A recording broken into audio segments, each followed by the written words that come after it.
This is, in fact, an episode of the Bealcast. I am Robert Beal. I am a mortgage lender here in Kansas City. We are grateful that the Latin Education Collabrative has allowed us to be to do this tonight, and so I'm also here with a couple other kind of like ballers in the real estate industry. Elisa, you want to introduce yourself? You want to say who you are, like, you know, what you do? Okay. Hola, mi nombre es Elisa Zavala, and I am the bilingual lender of Fountain Mortgage. Okay. And then this is the first time. This is a new thing for the Bealcast. I've not met you before until this very moment. You are Denisse. Denisse Vasquez. Okay. Bilingual realtor with KC Metro. Okay. Is that Keller Williams? Keller Williams, yes. Okay. And so you women have known each other for a little while? Yes. So we met 2 years ago. Around this time almost. 2 years ago. Dos años. Yeah. 2 años. Yeah. Nice. 2 años. I don't know how it happened. Yeah. She came in and we met. There was a referral partner came in, and from that day on we just clicked and we never stopped being referral partners and then best friends. Right. So referral partners. So in our business, you know, when people say referral partner, you as a realtor would have opportunities where somebody needs a lender, and so you would recommend Elisa. Elisa may have an opportunity where she has, you know, and so that's kind of how our business gets done through relationships. Yes. Okay, so that's where your relationship started. Yes. Okay, all right, and it's gone like a little deeper than that now. Way deep. She's my sister. Okay. And so how long have you been in real estate?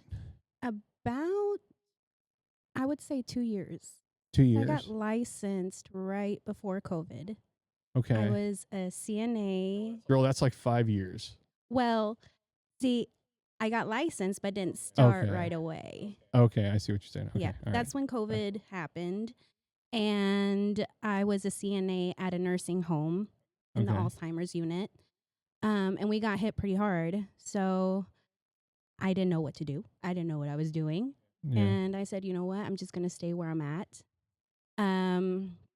After COVID happened and everything kind of started to settle down, I basically got fired. Okay. Because I have my DACA permit. Yeah. And it was renewing, and I guess it didn't come in on time, so they said, sorry, we have to let you go. Okay. And it did come in on time. My lawyer just didn't tell me that it was sitting at their office. Okay. So I took that as a sign that I needed to do something new. And I'm like, I already have my license. What am I doing? Yeah. Yeah. I was talking to another realtor, I think, about how a lot of people in real estate get into it at times in their life that there's like a big change or some sort of turmoil. And for whatever reason, it's like, let's add the turmoil of 100% commissioned job, like right, like in the middle of it. And so did you have relationships established in Kansas City to kind of call on a sphere of influence, I guess? I had my mom's friend. That was about it. So I didn't know what I was doing at all. Yeah. Okay. So I did get some training with Casa Soñada. That's where I kind of started. And then my mom's realtor that helped her buy her house reached out, and that's when I transferred over with him for a while. So I really didn't, I knew people, but not really. Okay. And so how did, so at what point, how long were you doing it when you guys met? Couple months. Okay. And so did you have the opportunity to kind of watch her kind of claw out like a beachhead and start to like build a business? Yes. Okay. What was that like? And you know, when I met her, you wouldn't be able to tell that she was only a couple months in. Yeah. Just because her professionalism Yeah. and how caring she is. She's on top of her. Can we cuss? Yeah. She's on top of her shit, Right on. you know? Right on. And when I met her, I'm the type of person that that I care about my clients at a very deep level. And what I loved about her is that she was the same way. Like she always went the extra mile for whatever was needed. And I'm like, okay, she's my person. Yeah.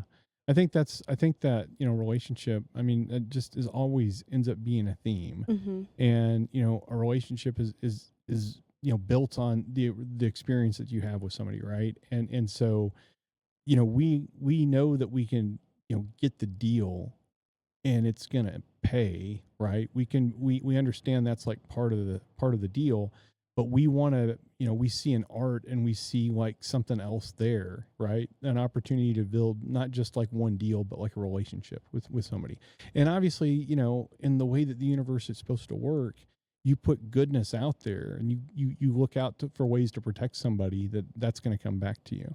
And so has that, I mean, have you been able to, I mean, are you seeing people come back to you that you've worked in the past, referring back to you, and different clients and family members, that type of stuff? Yeah. So I've been, I can say, blessed in a sense. Yeah. I'm really introverted. So, Yeah. and being in this business, it's a little bit hard doing that. So I honestly haven't when I started, had to really lead gen.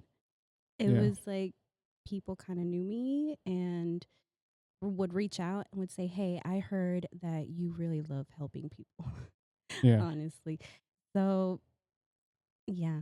I mean, I think that like when you say something like that, it might sound like a little trite that like but I mean, having been in sales as long as I've had those calls, and it's just as simple as that. Just somebody wanting to know that the person that they're about to like do business, like they have a need, but they know from somebody that they trust that this is a person that is going to have your best interest in mind. That's super, super powerful. You know what I mean? Like, and we see as lenders, I mean, we see that all the time. You take care of somebody in a family and all of a sudden you just have these people coming back to you because they view you as family because of the way you treated them. And just not for real estate advice, but other life advice. I mean, and that is something that the Hispanic community, that's the way that they are. Yeah. You help them with something, and if they know. So you guys do business in the Hispanic community? Yes. Okay, because I was going to say, I think there's an area of opportunity for the two of you there if you weren't in that market. Yes, I think it's 99%. Okay. Okay. Yeah. All right. Yes. So that's a Hispanic community. You help them with something, and next thing you know, they're coming back and asking you for even doctor recommendations or if what they should do, on if they have like a life happening matter. Sometimes couples go through divorces and, we had some possible therapeutic conversation and then they come back to get more advice and see what they can do. So I mean, how would you describe in Kansas City, like the Hispanic, like the home buying market? What is that like? I mean, do you feel like more families are coming into home ownership than maybe in the past? I mean, I assume it's a very vibrant community. And I mean, do you feel like it's trending the right direction in terms of home ownership? I mean, what is your assessment of that? I mean, it's grown over the years, and I still have clients say, I never thought I would be able to buy a home. Mm-hmm. Yeah. And to be able to be that person to help them is incredible. So, yes, it has grown, but right now it has slowed down a little bit. Mm-hmm. Yes. I mean, is this a function of kind of like what's going on right now with immigration? Yes. And I feel like there was always this taboo about home ownership and how Hispanic people didn't think it would be possible to, like Denise said, to be homeowners because it was just something so out of their reach without even knowing that, that there's a lot of opportunity sometimes they come and they're like, we don't even know So it's if like we a have lack of credit. education. Right. Like that, Yes. they didn't like that community didn't understand that like homeownership was a thing, Right. And they just assumed we're immigrants, like we're not going to be part of that. Yes, because at some point, you're an immigrant, right? At some point, and then eventually you get your residency, citizenship, and at that point, it's when they start to think, okay, we can maybe see if we can qualify for a home. And sometimes they come in, they sit down, and they are the most overqualified person. Yeah. So can you like just so people like have a clear understanding of? So you had said DACA earlier, right? Mm-hmm. So why don't you explain that? Maybe maybe I should understand it better because as much as it's thrown around in the news, but why don't you explain what that actually means? Like what your situation is? So we are both DACA recipients. And a DACA recipient, it is you have they give you a path to be here legally here in the U.S. There's several qualifications, and I believe you have to be. Well, I don't think that they're accepting new applications. Right. I might be wrong, but at that time when when I applied, it was you were over the age of 15, you finished high school, and there was no criminal background. So how old were you when you came to the U.S.? I was 8 years old when I 8 came to years the old. U.S. Mm-hmm. And why did your family come to the U.S.? Because of for a better future. Yeah, my mom actually we lived in Mexico with our grandparents for about 1 year. Mm-hmm. A year and a half. My mom traveled. My mom came here just to check it out and see what it was. My mom fell in love with how easy it was to be able to provide for your children and give them a better future than what she could because she had lived in Mexico, worked in Mexico, was a single mom of 3 kids, and it was very hard. Yeah. So coming here and seeing the endless possibilities that we would have, it's what made them make that jump. So my mom lived here for a year, and then went and got us one day, and it took us our journey was I think it took us a month and a half, 2 months to make it to the U.S. Really? So it wasn't like we got on a bus and then 24 hours. No, it took us about 2 months. But you've been here since you were 8, and so what is that, like 3rd grade, 4th grade, something fourth. like that? I got here, and because schools in Mexico are a little more advanced, I was able to be in 4th and 5th multi-age. That's when I started. Okay. Yeah, but you're Kansas City. Like you were Kansas City. Yes. Yeah. And what about what was your situation? What brought you? Same. My parents wanted a better life. I was brought to Olathe, Kansas. Okay. Both from Mexico? Mm-hmm. Okay. Actually, same Chihuahua. Same city, Chihuahua. Are there State, a lot of not city. Are there a lot of Chihuahuans in Here? the Kansas City area? Like, is this a hub? Because I know in different ethnic groups and there's different parts of the area of the country that they'll be in. So is this like the Chihuahuan capital of like the U.S. or? I feel like yeah. Yeah, there's Okay. a lot of people from Chihuahua, Jalisco, Zacatecas. You tend to see a lot of. So I grew up in Bonner Springs. I can just listen to you talk. So Bonner Springs was the Chihuahua, area, and then DeSoto was Zacatecas and Jalisco people. So I did grow up with the little Hispanic clique. Okay, right on. Okay, and so how old were you when you came?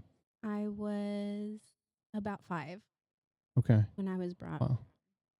Okay. And I've been here ever since. Did you what did your parents do when they got here? Factory workers. So my mom actually, when we were here maybe about 8 months in, she got deported. Okay. And for what? Why? They just showed up at her workplace and were looking for one person and took about 16. Okay. She came back a week later, but Okay. All right. I was like, I'm sort of like, I don't know what. to Yeah. say. Okay. No, yeah, she did come back a week later, and so now they're both working at the same factory, and they're both Okay. supervisors. Yeah. And so, how old are you? When that happened, Wait. So you were 5. I'm just trying. How long have you been in the U.S. then? Like, is that appropriate for no, me to ask? like 30 years. 30 years. Okay. All right. Yeah. So you're Kansas City as well. Yeah. Pues ni de Yeah. allá ni de acá. Ni de allá ni de acá. I Not bet. from here. Not from here nor there. Say less. We're just floating. Yeah. And so I had a, I went to lunch today and I had lunch with realtor at Lily's Cantina. And I got into that conversation. So I'm from California. I was born in California. I mean, I grew up in Springfield, but like I still sort of identify as Californian. And yeah, you do give California vibes. You Yeah. always have. I feel like I do. I'm proud of that. And so, but I got into a conversation with I believe she was the owner, and she was talking about, she was from California, and she was talking about the area of California that she was from, and then it led to another conversation. Like so Kansas City, I think it's time that we can have an honest conversation in Kansas City about. I understand barbecue, but I think Mexican, like street taco, like I mean, I've been to California multiple times the last couple of years. We always try, eat at Mexican cuisine. Texas, the same thing, and it is all delicious in Kansas City.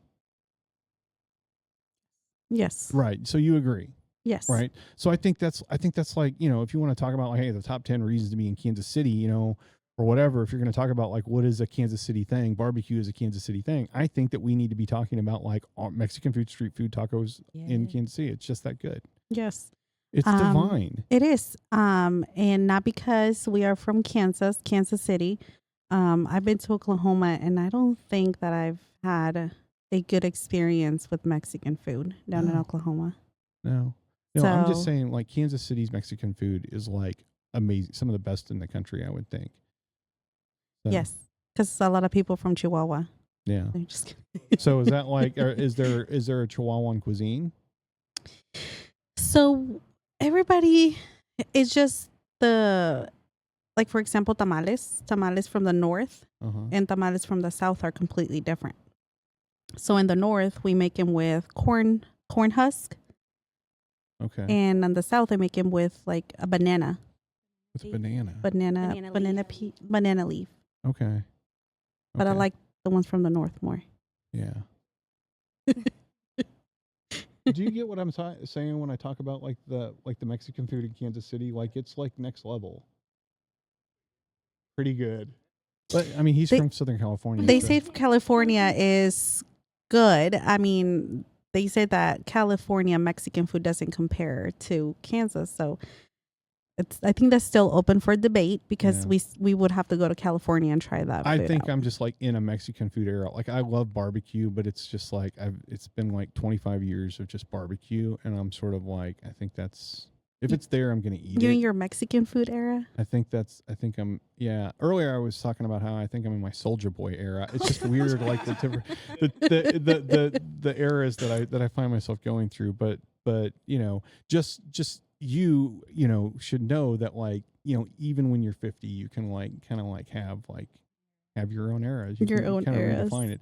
And so what were you? So CNA. Well, okay. Before you got into lending, what did you do? I mean. So I studied legal interpreting, Okay. and I didn't like that. Yeah. Even though I interpret and I do use what I studied for, it's not something that I enjoyed. Just because, Yeah, it sounds like it sucks. I mean, yes, a lot of my cases were federal drug related cases. that doesn't sound like it sucks. It let me tell you, the more I was doing it, I wanted to be an undercover agent, work for the DEA, a la DEA. And then I was Yeah. like, I need to stop. But I was in banking. I was a personal banker since 2014 to 2017. And in I want to say 15 or 16, I took a job at a school as an ESL teacher. And I wanted to go back to school and possibly go back so I can be an ESL teacher. Yeah. And the principal offered me the job. So I took a step back and went part-time at the bank because they didn't want to lose me. So I was still doing part-time during, the school has a lot of off days. So I would work at the bank. People were able to take vacations. And so I had 2 jobs. I've always had like 2 jobs. Right. And I truly enjoy the school. But man, dealing with kids was not for me. Was not for me. Was not. And did I tell you about like thinking I was going to be a high school teacher? You would have been a cool high school teacher. I did my student teaching, and I encountered kids that did not have any interest, and I had not accounted for that. And I was like, oh my God. And I was like, this sucks. Like, if they're not interested, this scary. Sucks. And so anyway, but that's interesting that we sort of have that background. Yeah. I mean, it's scary. Teachers are remarkable people. I mean, I honestly have the utmost respect for teachers. Yeah. Because what they do because I couldn't do it. But I went back to the bank and I had asked them for a full-time position, and they were like, well, we're actually about to get rid of your position. Yeah.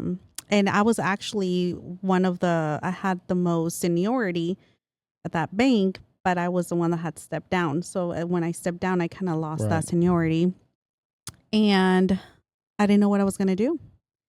So Mike Nedro, he was the mortgage supervisor at the bank that I was at, Simmons Bank, and he offered me a setup position. I was a setup girl. So I was going to order FLIR certifications. Yeah. I was going to order title. I mean, I had no idea what an escrow account was. Yeah. And I said, sure. I took the job, and then I want to say a few weeks later, we're sitting in a meeting, like a sales meeting, and I said, do we do loans for I-10 numbers? And they were like, what is that? Right. What was an I-10? An I-10 is like kind of like if you don't have a social, right? You have an I-10. Yes, you can ask. And the I-10 is for tax purposes. Okay. So people can report taxes and pay taxes on the money. And the status that you have to get an I-10? Honestly, no status. Okay. Because you don't have a status. So that's why you have to apply for an I-10. Okay, so you apply for an I-10. Why would you not get an I-10?